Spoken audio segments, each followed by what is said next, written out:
সাইদের গল্প বলেন, মুগ্ধের গল্প বলেন, যত গল্প আছে ছবিতে ভরে দেন টাকা সহ তাদের, যেন তাদেরকে ভুলে যেতে না পারে। ফ্যাসিস্ট মহানায়ক চাই না বাংলাদেশে, তার বিরাট বিরাট মুরাল না আমরা চাই না। আমরা শেখ মুজিবের যে অবদান স্বীকার করি, কিন্তু তিনি মহানায়ক নন। আমাদের আরও মেলা অবদান আছে আমাদের বাংলাদেশে, যারা সে ব্রিটিশ কলোনিয়াল আমলে যুদ্ধ করেছে তারাও আমাদের মহানায়ক। যদি আপনারা বঙ্গবন্ধু কাকে বলতে চান, এটা বঙ্গ তো, যদি বঙ্গবন্ধু কাকে বলতে চান তো বাবারে শেরে বাংলাকে বলেন, তিনি কিন্তু সত্যিকারের বঙ্গবন্ধু। আমরা অর্ধেক বাংলার কিন্তু বন্ধু করেন। যদি বঙ্গবন্ধু বলতে চান শেরে বাংলাকে বলেন, কারণ তিনি ওই অখণ্ড বাংলার প্রধানমন্ত্রী ছিলেন। আপনাকে স্বীকার করেন তো ছিলেন না? উনি আধা বাংলা ছিল, অর্ধেক বাংলার প্রধানমন্ত্রী ছিলেন না। তাহলে শেরে বাংলার কথা বলেন, আপনার সোহরাওয়ার্দীর কথা বলেন, আর সবচেয়ে বড় কথা মাওলানা ভাসানী। কেন ভুলে গেছেন তাকে? মাওলানা ভাসানী ছাড়া বাংলাদেশ স্বাধীন হতো। 69-এর যে আন্দোলন হয়েছে, সে আন্দোলনের নেতৃত্বে কে ছিলেন? মাওলানা ভাসানী। শেখ মুজিব কোথায় ছিলেন? আগরতলা ষড়যন্ত্র মামলা আসামিতে। তিনি কি বলেছিলেন? জেলের তালা ভাঙবো, শেখ মুজিবকে আনবো। জেলের তালা ভাঙবো, শেখ মুজিবকে আনবো। যদি তিনি শেখ মুজিবকে না আনতেন, একদিন শেখ মুজিব পাকিস্তানের ফাঁসির মঞ্চে ঝুলে থাকতে ভুলে যাবেন না। আমরা সাবধান করে দিচ্ছি আওয়ামী লীগেরদের, মহানায়ক বানাবার চেষ্টা করবেন না কাউকে। আমরাও কাকে মহানায়ক বানাবার চেষ্টা করবেন না, কিন্তু আমরা আমাদের শহীদদের আমাদের বুকে ধারণ করে রাখবো।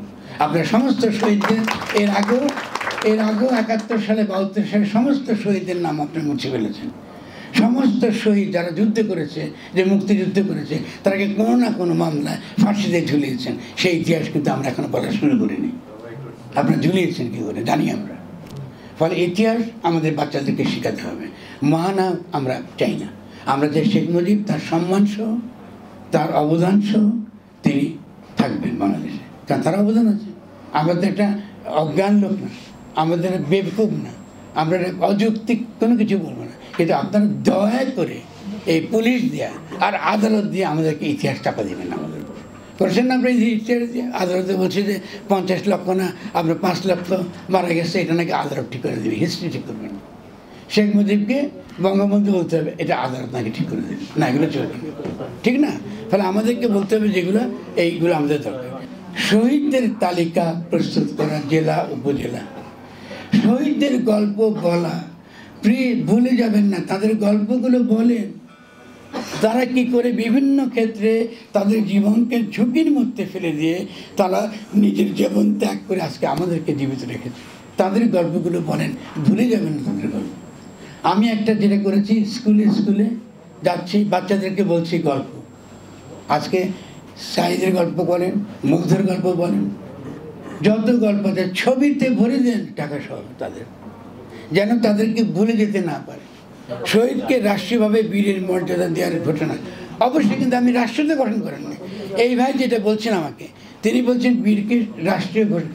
আপনি রাষ্ট্র আগে মানান না, আপনি রাষ্ট্র মানান তো রাস্তায় রাস্তায় শহীদদের নামই থাকবে, আর কার নাম থাকবে? কিন্তু রাষ্ট্রের বাদ দিয়ে যদি আপনি এখন এই দাবিটা আমি কাকে দেব, এটা তো আমি দাবি করবো, এটা আমি কায়েম করবো, এটা আমার করাটা এখন আমার কাজ। এই জন্য আমার রাষ্ট্র দরকার। সকল আহতদের তালিকায় প্রণয়ন 100বার একমত। আমরা সকলে এই জিনিসটা আমরা প্রত্যেকে বুঝি যে রাষ্ট্র গঠন করতে না পারলে এগুলো ভেস্তে যাবে, এর কিছু করা যাবে না, ঠিক আছে। এবং আমরাও সেই শক্তি, এখনকার যে শক্তিটা আমরা গণশক্তি আকার আমরা হাজির হচ্ছি, এই শক্তিটা আমাদের মধ্যে থাকবে না। তো আমি আর আপনাদের সময় নেব না।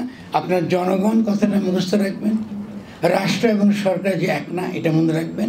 আমাদের এখনকার কাজ রাষ্ট্র গঠন করা, এবং সেই রাষ্ট্র গঠনের জন্য আমরা সফল হই। সেই লড়াইয়ে আপনারা সকলে আমাদেরকে সমর্থন করবেন।